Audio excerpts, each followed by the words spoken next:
ज्ञान गंगा गीता दर्शन। पूर्व प्रसंग में आप श्रवण कर रहे थे ध्यान योग की चर्चा। आज प्रीति पूर्वक निरंतर भजने का फल बताते हैं भगवान।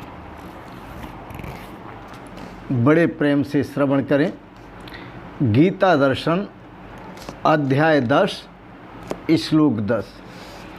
तेषां सतत युक्तानां भजतां प्रीतिपूर्वकं ददामि बुद्धि योगम तम येन माम उपयांति ते। भगवान श्री कृष्ण कहते हैं, हे अर्जुन, इसका पहले अर्थ देखो, इस श्लोक का अर्थ समझें। तेषां सतत युक्तानाम, उन निरंतर मेरे ध्यान में लगे हुए वो साधक, वो महापुरुष जो निरंतर मेरे ध्यान में लगे हुए और प्रेम पूर्वक भजने वाले, प्रेम पूर्वक भजने वाले भक्तों को मैं, भगवान जिम्मेदारी लेते हैं।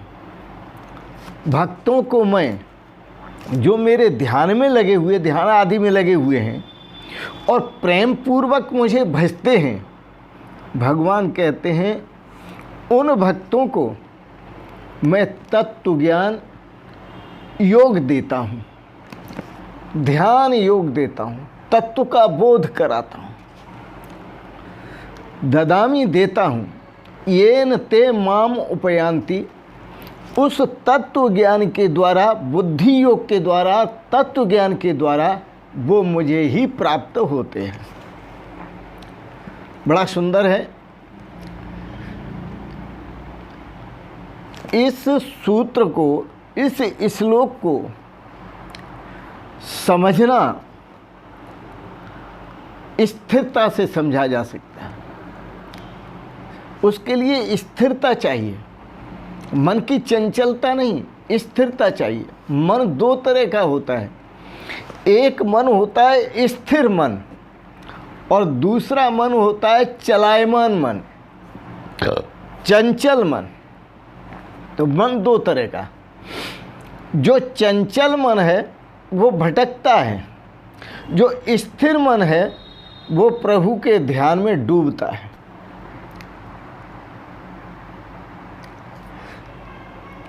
इसलिए महापुरुष अपने भजनों में कह देते हैं, चंचल मन निस दिन क्यों भटके। रात दिन भटक रहा है। चंचल मन निस दिन क्यों भटके, जहाँ भटके वहाँ अटके और वहीं पटके, मौत ने गटके। तो मन की दो स्थिति, एक स्थिर मन और एक चलायमान मन। यह सूत्र जो भगवान कह रहे हैं, यह श्लोक चलायमान मन से समझ में नहीं आएगा, यह स्थिर मन से समझ में आएगा। जब स्थिर होकर हम ध्यान करेंगे, मन को स्थिर करेंगे, ध्यान करेंगे और ध्यान में जाएंगे तो ये सूत्र समझ में आ जाएगा। इसके साथ साथ गीता को समझना हो, गीता के अर्थ को समझना हो तो ध्यान से समझा जा सकता है, व्याख्या से नहीं। इस श्लोक की व्याख्या करने वाले बहुत होंगे, पर यह श्लोक व्याख्या से समझा नहीं जा सकता, ध्यान से समझा जा सकता है। अरे व्याख्या से तो केवल शब्द समझे जा सकते हैं। आप शब्दों को समझना चाहें तो व्याख्या से समझ सकते हैं, लेकिन शब्द में जो कहा है भगवान ने वो व्याख्या से नहीं समझा जा सकता, वो ध्यान योग से समझा जा सकता है। यह जो भगवान कह रहे हैं वो ये कह रहे हैं कि ग्रंथ बहुत हैं और सभी ग्रंथों को समझना हो तो उनके लिए व्याख्या नहीं चाहिए, उनके लिए ध्यान चाहिए। व्याख्या से तो केवल शब्द का अर्थ, शब्द समझ में आएंगे, उनका जो गोपनीय अर्थ है वो समझ में नहीं आएगा, वो ध्यान से ही समझ में आएगा। इसलिए सब ग्रंथों का अर्थ एक ही है, कोई दूसरा अर्थ नहीं है। चाहे आप रामचरितमानस रामायण पढ़ लें, भागवत पढ़ लें, श्रीमद् भागवत, चाहे गीता पढ़ें, वेद पढ़ें, उपनिषद पढ़ें, शास्त्र पढ़ें, जो भी पढ़ें, उन सभी ग्रंथों का जो अर्थ है वह एक ही है, कोई दूसरा अर्थ नहीं है। यदि मन चंचल है तो बहुत अर्थ हैं, सबके अलग अलग अर्थ हैं, वह शब्दों की व्याख्या है, शब्द में जो कहा गया उसका अनुभव नहीं है। और यदि ध्यान से उतरें किसी भी ग्रंथ को समझने के लिए तो सब ग्रंथ एक हैं, कोई अलग अलग नहीं, कोई भिन्न भिन्न नहीं। सब ग्रंथों का जो अर्थ है, तत्व है, वह एक ही है। आप मंदिर में बैठे, कोई बुरा नहीं है, अच्छा है। मंदिर में बैठ कर के आप भजन करें, मंदिर में बैठ कर के आप जप करें, नाम जप करें, ये सब अच्छा है, बढ़िया है। आप सतत प्रयत्न करें, लगे रहें। तो मंदिरों में बैठना आसान है, मंत्र जाप करना आसान है। मैं फिर कहूँगा, मंदिरों में जाकर के बैठना आसान है और जाप करना, भगवान नाम का जाप करना आसान है, कीर्तन करना आसान है। लेकिन मन का रोकना, मन को भगवान के चरणों में लगाना, ये आसान नहीं है। कोई ज़रूरी नहीं है आप नाम जप कर रहे हैं मन भी नाम में लगा हो, कोई ज़रूरी नहीं है कि आप मंदिर में बैठे हों तो मंदिर में ही बैठे हों। चंचलता मन की वो है कि आप मंदिर में होंगे और मन कहीं और होगा। चंचलता मन की वह है कि वाणी से आप शब्द नाम जप कर रहे होंगे लेकिन मन आपका कहीं और होगा।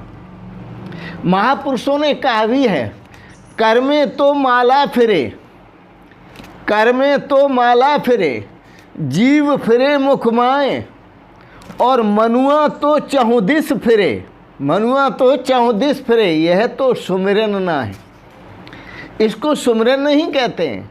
सुमिरन उसको कहते हैं जहाँ मन स्थिर हो जाता है। जो ध्यान योग में उतरते हैं तो मन स्थिर होता है, उसे सुमिरन कहते हैं। मैंने आपको कहा कहीं भी चले जाओ, जाना आसान है, कहीं से भी आ जाओ, आना आसान है। नाम जप करना आसान है, पाठ पूजा करना आसान है, लेकिन मन की स्थिरता आसान नहीं है। बस मन की स्थिरता चाहिए तो गीता का अर्थ समझ में आ जाएगा। जब तक मन चंचल रहेगा तब तक इसका अर्थ समझ में नहीं आएगा। समझना आसान नहीं है। एक बार गुरु नानक देव जी एक रास्ते से गुजर रहे थे। मुसलमानों में नवाब होते हैं और रास्ते में वह मुसलमान मिला नवाब। गुरु नानक देव जी ने एक शब्द कह दिया उसके सामने। क्या शब्द कहा? उन्होंने कहा हिंदू और मुस्लिम एक ही हैं। बस नवाब ने कहा कि जो आप बोल रहे हैं क्या ये सही है?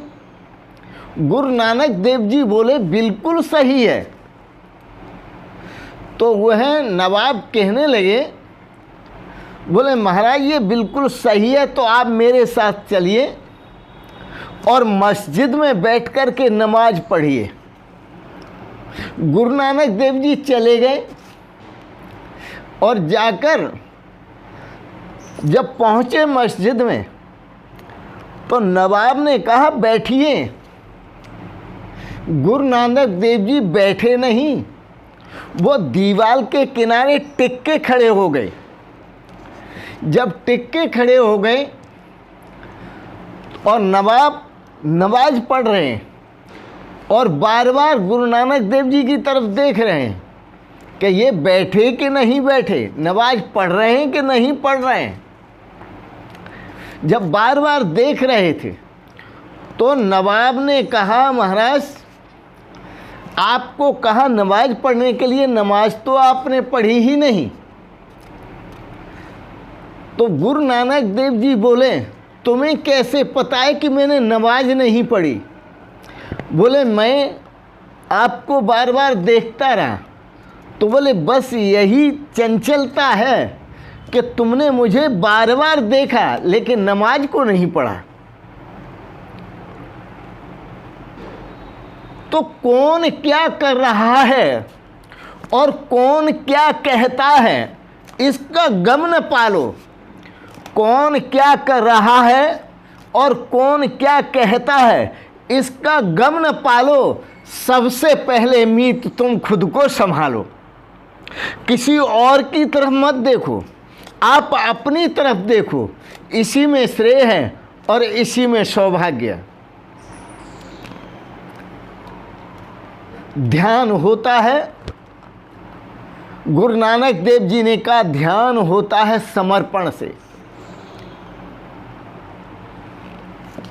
ध्यान होता है समर्पण से, और जब समर्पण होगा तो आपको पता चलेगा कहीं किसी एक अवस्था में हिंदू और मुस्लिम एक हैं।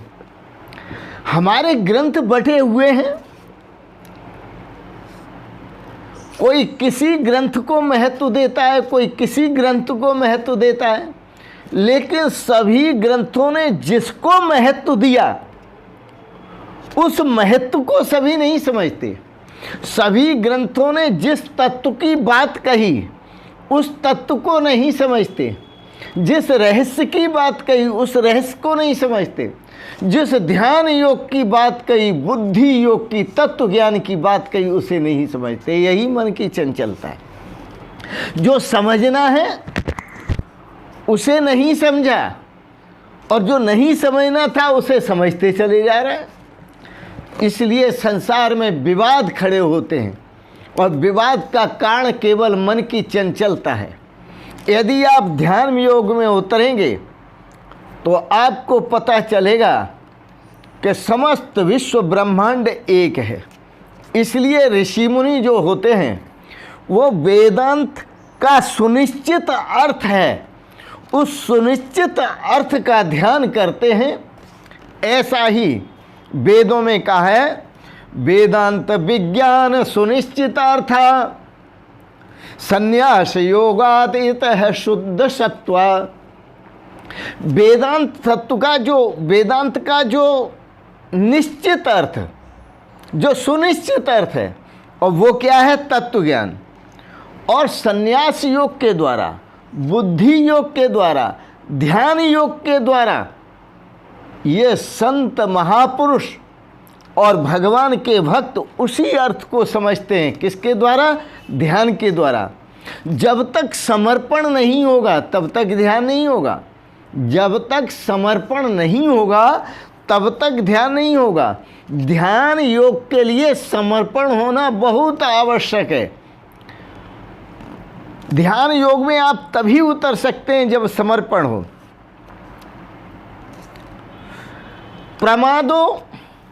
ब्रह्मनिष्ठायाम न कर्तव्य कदाचन। प्रमादो ब्रह्मनिष्ठायाम न कर्तव्य कदाचन। वेद में कहा कि ब्रह्मनिष्ठा में कभी प्रमाद नहीं करना चाहिए। संसार के कार्यों में तो प्रमाद कर जाओ, वो हो न हो उससे आपका विशेष प्रयोजन नहीं है। क्यों कि नहीं होंगे तो आपका नरक नहीं हो रहा, और हो जाएंगे तो आपका स्वर्ग नहीं हो रहा। आपको न तो नरक चाहिए न आपको स्वर्ग चाहिए, क्योंकि नरक से भी मृत्यु लोक में आना पड़ता है और स्वर्ग से भी मृत्यु लोक में आना पड़ता है। इसलिए नरक और मृत्यु से बिल्कुल मुक्त होना है। आपको क्या चाहिए? वेदांत का सुनिश्चित अर्थ, तत्व ज्ञान। तो उसी तत्व ज्ञान के प्रति कहते हैं प्रमादो ब्रह्मनिष्ठायाम न कर्तव्य कदाचन। ब्रह्मनिष्ठा में साधक को ब्रह्मनिष्ठा में कभी प्रमाद नहीं करना चाहिए।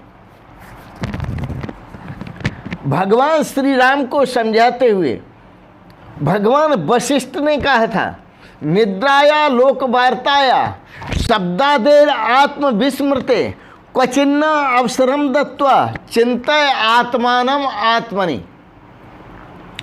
निद्रा को अवसर न दो, प्रमाद को अवसर न दो, आलस्य को अवसर न दो, लोक की बातों को कहे चले जा रहे हैं लोग, क्या क्या कह रहे हैं, ध्यान न दो। लोक की बातों को ध्यान न दो। निद्राया लोकवार्ताया और शब्द आदि, शब्द स्पर्श रूप रस गंध विषयों में जो मन जाता है, विस्मृते है, उसे भूल जाओ। शब्द स्पर्श रूप रस गंध आदि रस विषयों को बिल्कुल भूल जाओ। फिर क्वचिन्न अवसरम दत्वा, इन शब्द आदि विषयों को कहीं भी अवसर न दे करके चिंतय आत्मानम आत्मनि, हे राम जी अपने आप ही अपने आप का चिंतन करो। अपनी आत्मा का आत्मा में ही चिंतन करो। चिंतय आत्मानम आत्मनि, आत्मा में आत्मानम चिंतय, अपने आत्मा में ही परमात्मा का चिंतन करो। वो तुम्हारा निजी स्वरूप है। और यह तत्व ज्ञान जब प्राप्त होता है तो चाहे हिंदू हो, चाहे मुसलमान हो, चाहे सिख हो, चाहे ईसाई हो, जितने भी धर्म वाले हैं, उनको ये पता चलेगा कि मैं भी आत्मा हूँ और आप भी आत्मा हैं। तो ये वेदांत का सुनिश्चित अर्थ है, ये सभी ग्रंथों का सुनिश्चित अर्थ है। अमर है आत्मा मेरी, कजा से मैं नहीं डरता, मेरे अहमाल अच्छे हैं, खुदा से मैं नहीं डरता। हम अपनी अमर आत्मा का ध्यान करें, हम वेदांत के तत्व का ध्यान करें, तभी श्रेय की प्राप्ति होगी। और वेदांत का तत्व क्या है? सर्वमिदम अहम च वासुदेवः। यह सब कुछ मैं ही हूँ, यह सब कुछ वासुदेव ही है। ब्रह्मैविदं सर्वम, नारायण इदम सर्वम, नारायण एविदं सर्वम, अहमेविदं सर्वम, आत्मैविदं सर्वम, एकमेवा अद्वितीयम ब्रह्म। एक अद्वितीय ब्रह्म ही है। तो सब ग्रंथों का सार तत्व वह ग्रंथों की व्याख्या से समझ में नहीं आएगा। यदि वह आएगा समझ में तो ध्यान योग के द्वारा समझ में आएगा। इसलिए भगवान श्री कृष्ण एक प्रतिज्ञा करते हैं अर्जुन से, कहते हैं, क्या कहते हैं? तेषां सतत युक्तानां भजतां प्रीतिपूर्वकम, जो मुझे प्रीतिपूर्वक भजते हैं। और कितना भजते हैं? बोले निरंतर भजते हैं प्रीतिपूर्वक। ददामी बुद्धि योगम तम, उनको मैं बुद्धि योग प्रदान करता हूँ, उनको मैं ध्यान योग प्रदान करता हूँ, जिससे ये न माम उपयांति थे, जिससे वो मुझे ही प्राप्त होते हैं और जीवन में कृतार्थ हो जाते हैं। बड़ा सुंदर है। आओ बड़े प्रेम से एक भजन की कुछ पंक्तियाँ। अहम ब्रह्म अस्मि, अहम ब्रह्म मैं हूँ, अहम ब्रह्म अस्मि, अहम ब्रह्म मैं हूँ, ये निश्चय हुआ सच्चिदानंद मैं हूँ, ये निश्चय हुआ सच्चिदानंद मैं हूँ। अहम ब्रह्म अस्मि, अहम ब्रह्म मैं हूँ, अहम ब्रह्म अस्मि, अहम ब्रह्म मैं हूँ। ये पूर्ण से पूर्ण जगत पूर्ण ही है, ये पूर्ण से पूर्ण जगत पूर्ण ही है। ये निश्चय हुआ पूर्ण मैं हूँ, ये निश्चय हुआ पूर्ण मैं हूँ। अहम ब्रह्म अस्मि, अहम ब्रह्म मैं हूँ, अहम ब्रह्म अस्मि, अहम ब्रह्म मैं हूँ। किया आप ओंकार का लक्ष्य अपना, किया आप ओंकार का लक्ष्य अपना। ये निश्चय हुआ ओम मैं हूँ, ये निश्चय हुआ ओम मैं हूँ। अहम ब्रह्म अस्मि, अहम ब्रह्म मैं हूँ, अहम ब्रह्म अस्मि, अहम ब्रह्म मैं हूँ। कटी जीव ग्रंथि मिटी सर्व भ्रांति, कटी जीव ग्रंथि मिटी सर्व भ्रांति। ये निश्चय हुआ ब्रह्म मैं हूँ, ये निश्चय हुआ ब्रह्म मैं हूँ। अहम ब्रह्म अस्मि, अहम ब्रह्म मैं हूँ, अहम ब्रह्म अस्मि, अहम ब्रह्म मैं हूँ। बोलो सच्चिदानंद भगवान की जय, वृंदावन बिहारी लाल की जय। आपने बड़े प्रेम और श्रद्धा से गीता पर दार्शनिक विचारों को श्रवण किया, इसके लिए बहुत बहुत अनुग्रहित हैं। एक निवेदन जरूर करेंगे, आपको अच्छे लगे इनको सब्सक्राइब करें, लाइक करें और शेयर करें। इन शब्दों के साथ ही ब्रह्म स्वरूप, नारायण स्वरूप, वासुदेव स्वरूप आप सबको प्रणाम करते हुए, दोनों हाथ जोड़ के आपका वंदन करते हुए, अभिनंदन करते हुए, ओम शिवोहम शिवोहम शिवोहम।